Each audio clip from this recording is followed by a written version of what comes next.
Warahmatullahi wabarakatuh.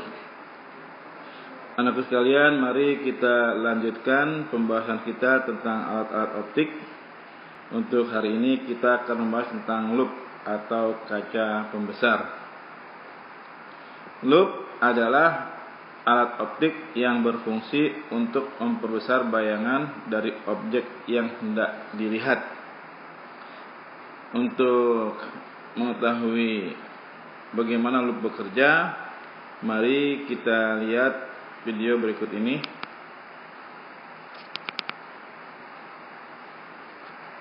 Inilah sebuah loop, kemudian ada objeknya kecil, kemudian kalau kita letakkan loopnya, dia akan menjadi besar seperti ini. Nah, sekalian perlu diperhatikan bahwa bayangan yang dibentuk oleh loop ini adalah tegak, tidak terbalik dan diperbesar. Sehingga kita bisa lihat nanti bagaimana cara pembentukan bayangan pada loop.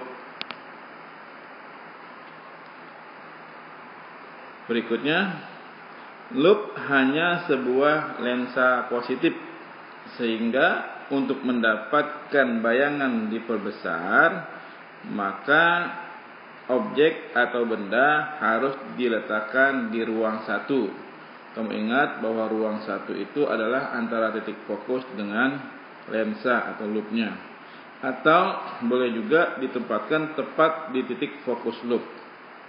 Ini.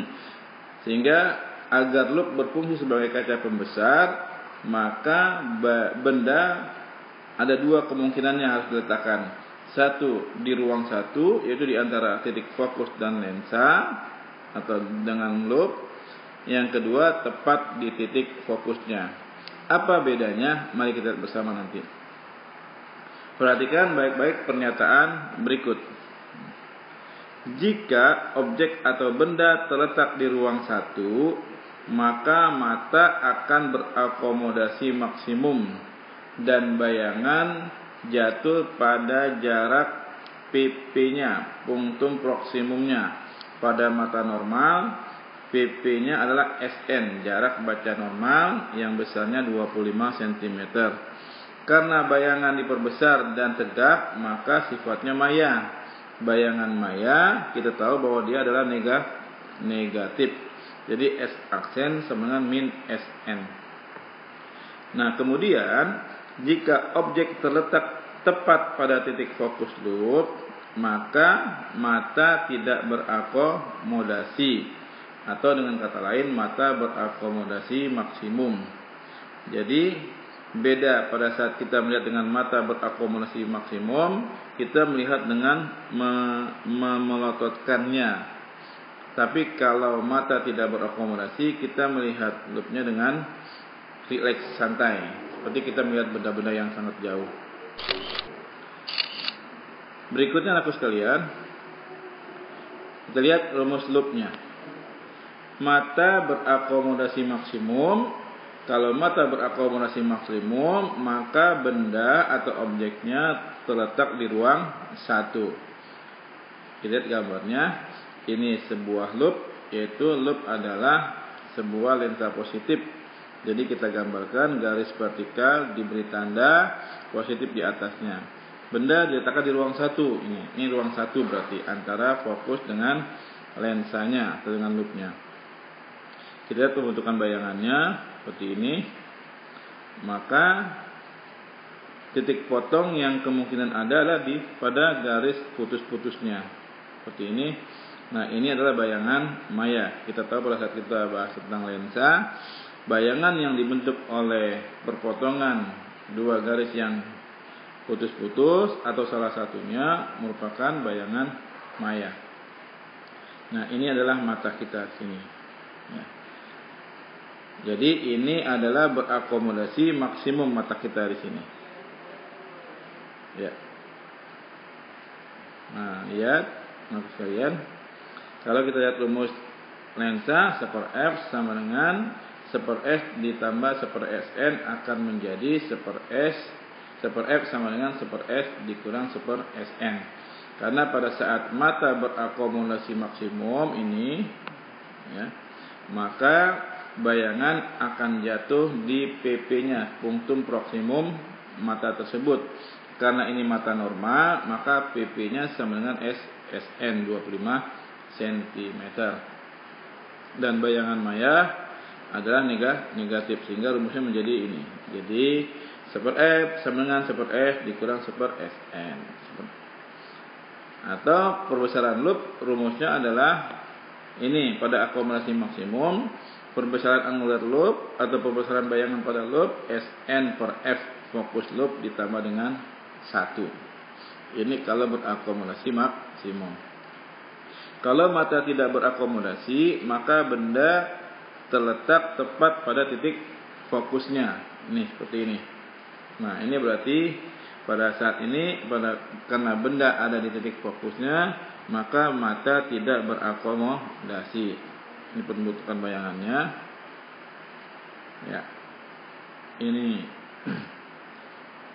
kita lihat baik sinar yang tidak putus-putus maupun yang putus-putus ini akan sejajar. Maka tidak ada titik potong. Bayangan jauh terbentuk di jauh tak terhingga. Artinya mata melihat bayangan benda di jauh tak terhingga, sehingga mata ini tidak berakomodasi. Jadi rileks melihatnya. Seperti kita melihat bulan purnama di malam hari. Sehingga pada saat kita melihat benda dengan menggunakan loop, jika benda diletakkan di titik fokus loop, maka kita melihat dengan santai, dengan nyaman. Berikutnya harus sekalian, ini rumus perbesaran loopnya. Kalau dia tidak berakomodasi, maka plus satunya tidak ada. Jadi M sama dengan SN dibagi F saja. Kita lihat pada mata berakomodasi pada jarak X tertentu, yaitu apabila bayangan jatuh pada jarak X, maka akan menjadi seperti ini. Tetap di ruang 1 bendanya, tapi jatuhnya bayangan sama dengan X. Ini S-nya, jarak benda ke loopnya.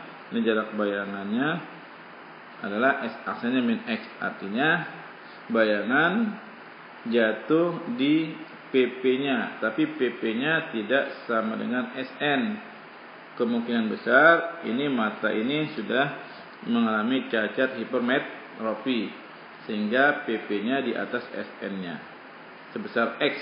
Nanti akan diketahui pada soal berikutnya. Hingga rumus perbesarannya adalah SN per F ditambah dengan SN dibagi dengan X.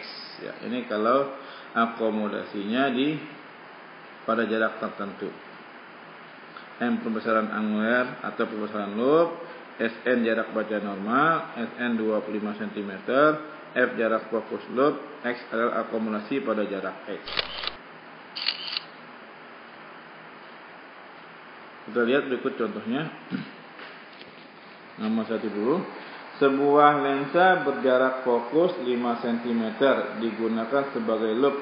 Jika mata normal menggunakan loop tersebut dengan berakomodasi maksimum, maka perbesaran angular loop adalah, kita tahu bahwa besar F-nya adalah 5 cm. Maka perbesaran loop pada mata berakomodasi maksimum adalah SN dibagi dengan F ditambah dengan 1. Jadi sama dengan SN-nya 25 dibagi 5 ditambah 1. Jadi sama dengan 6. Maka perbesaran loop dengan berakomodasi maksimum adalah 6 kali. Jawabnya yang D. Kita lihat di nomor 2. Seorang siswa bermata normal mengamati benda kecil dengan menggunakan loop yang berkekuatan 25D. Berarti ini powernya P 25 dioptri. Maka F adalah 100 dibagi P sama dengan 4 cm.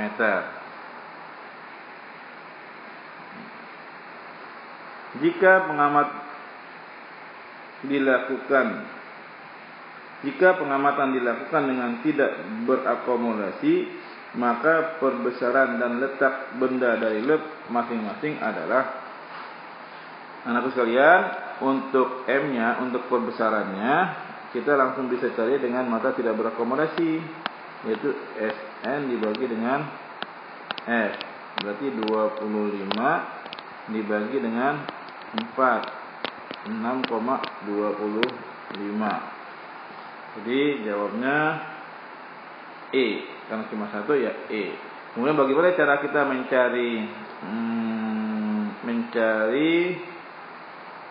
letak bendanya? Letak benda pada saat mata tidak berakomodasi, maka benda terletak di F-nya lub. Berarti berapa F lub? 4 cm. Jadi isinya perbesarannya 6,25, jarak bendanya 4 cm. Isinya yang E. Nah, sekalian, mari selanjutnya kita berlatih soal. Ini soal ada 5 soal, kalian bisa kerjakan. Ingat, pada saat lub berakomodasi maksimum, maka bayangan benda akan jatuh pada SN-nya, pada PP-nya. Kalau mata normal, PP-nya adalah SN 25 cm. Dan kalau mata tidak berakomodasi, maka benda diletakkan tepat di titik fokus lub. Silakan mengerjakan, semoga kalian mudah memahaminya. Kalau belum paham, silakan diputar kembali videonya. Dan kita akhiri. Assalamualaikum warahmatullahi wabarakatuh.